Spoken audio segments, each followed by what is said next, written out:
हाय दोस्तों, आशा करते हैं आप लोग स्वस्थ और मस्त होंगे। हम बताना चाहते हैं आप लोग को कि डीजल और पेट्रोल का दाम बढ़ चुका है।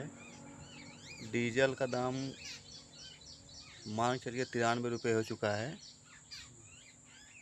यही 92 रुपये और 82 पैसे हो चुका है डीजल का दाम बढ़ चुका है। पेट्रोल अभी तो कन्फर्म नहीं मालूम हुआ है, लेकिन डीजल का मालूम हो चुका है। डीजल बढ़ चुका है, 93 रुपये पहुँच चुका है डीजल का दाम। क्योंकि आज हम पेट्रोल टंकी पे डला के आए हैं तेल डीजल अपना गाड़ी में। यही हमारी गाड़ी है, उसमें डला के आए हैं हम। और आज तेल की कीमत में बढ़ोतरी हुई है। डीजल का दाम 93 रुपये पहुँच चुका है। मान के चलिए 3 रुपये बढ़ चुका है डीजल का दाम।